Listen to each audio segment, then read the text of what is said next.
Hi friends, പുതിയ വീഡിയോയിലേക്ക് സ്വാഗതം. അൽ പ്രവാസി ചിക്കൻ കറി വളരെ ഈസിയാണ്, പെട്ടെന്ന് ഉണ്ടാക്കാം. വാ, എണ്ണ ഒഴിക്കാം. എണ്ണ ചൂടാകുമ്പോഴത്തേക്കും നമുക്ക് കുറച്ച് സാധനങ്ങൾ ചേർക്കാം. കുറച്ച് കറുവപ്പട്ട, കുരുമുളക്, ഏലക്ക, പെരുംജീരകം, ഗ്രാമ്പു, ഒരു സ്റ്റാർ. എണ്ണ ചൂടായി നമുക്കെല്ലാം ഇടാം. അപ്പം ഞാൻ കിടന്ന് മൂക്കട്ടെ. അത് മൂത്ത് വരുമ്പോഴത്തേക്കും ബാക്കി സാധനം കുറച്ച് സബോള,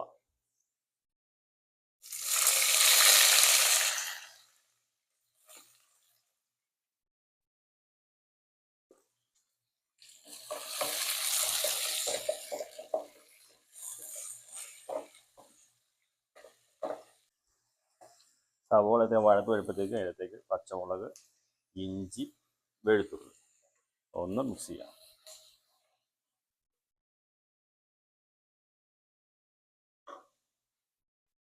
അതെല്ലാം വരണ്ട് വരുമ്പോഴത്തേക്ക് അതിലേക്ക് കുറച്ച് തക്കാളി ചേർക്കാം.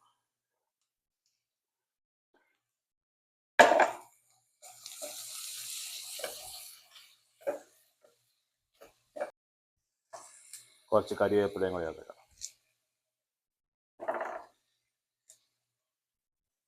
ഇതെല്ലാം മൂത്ത് വരുമ്പോൾ ഒരു പ്രത്യേക മണമുണ്ട് സാറേ. പിന്നെ ചുറ്റുമുള്ള ഒന്നും കാണാൻ പറ്റില്ല. അടിപൊളിയായിട്ട് നല്ല മണമൊക്കെ എല്ലാം ഒരുങ്ങി വരുന്നുണ്ട്. അപ്പോൾ നമുക്ക് അടുത്ത മസാലകളൊക്കെ നമ്മൾ ചേർക്കാം. ആദ്യമേ കുറച്ച് മഞ്ഞൾപ്പൊടി, കുറച്ച് മഞ്ഞൾപ്പൊടി ഇച്ചിരി ഒഴിക്കട്ടെ. മഞ്ഞൾപ്പൊടി, കുറച്ച് മുളക് പൊടി, എരിവനുസരിച്ച് നമുക്ക് മുളക് ഇട്ടിട്ടുണ്ട്. കുറച്ച് മുളക് പൊടി, ഇനി അല്പം മല്ലിപ്പൊടി, ഒരു സ്പൂൺ അടുത്ത് മല്ലിപ്പൊടി 1 സ്പൂൺ. ഇനി ഞങ്ങളുടെ സ്പെഷ്യൽ നമ്മുടെ ചിക്കൻ മസാല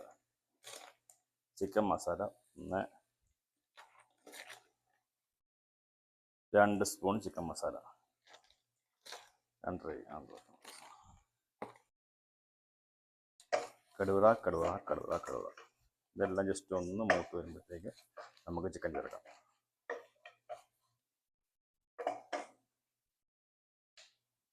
മസാലയൊക്കെ നല്ല മുരിഞ്ഞിട്ടുണ്ട്. നമുക്ക് ഇതിലേക്ക് ചിക്കൻ ചേർക്കാം.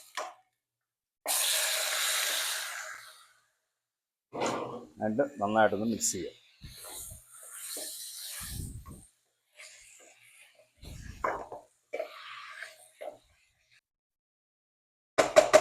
ഇപ്പം വെള്ളം ചേർക്കണ്ട, നമുക്കൊന്ന് അടച്ചു വെക്കാം.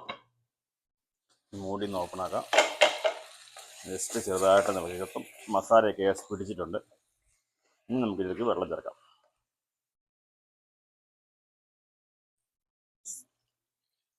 സാധാ വെള്ളം ചേർക്കാം, ചൂടുവെള്ളം ചേർക്കേണ്ട ആവശ്യമില്ല. ചിക്കൻ്റെ മേൽഭാഗം ചിക്കൻ മുങ്ങി കിടക്കാം വെള്ളത്തിൽ. ചിക്കൻ വെള്ളത്തിൽ മുങ്ങി കിടന്ന് ഇപ്പം വേണം നമുക്ക് ജസ്റ്റ് ഉപ്പൊക്കെ നോക്കാം. വെള്ളത്തിന് ഉപ്പ് ഉണ്ടോ എന്ന് നോക്കിയിട്ട് ഉപ്പ് കുറവാണെങ്കിൽ ഉപ്പ് ചേർക്കാം. ഉപ്പില്ല. ഇത് പ്രവാസിയുടെ കണക്കാട്ടോ ഈ ഇടുന്നത്. അത് ആരിട്ടാലും അത് കൃത്യമായിരിക്കും ഇങ്ങനെ ഇടുന്നത്. നാട്ടിലിത് കാണുമ്പോഴത്തേക്കും അയ്യോ ഉപ്പ് കൂടി പോയെന്ന് പലരും കഴിഞ്ഞ വീഡിയോയിൽ കുറേ കമൻറ്റ് ഇട്ടായിരുന്നു. അപ്പം അത് ഇവിടെ വന്ന എക്സ്പീരിയൻസ് ആയട്ടോ. അത് ഇവിടെ വന്നേക്കാം. ഉപ്പ് ജസ്റ്റ് ഒന്ന് നോക്കിയിട്ട്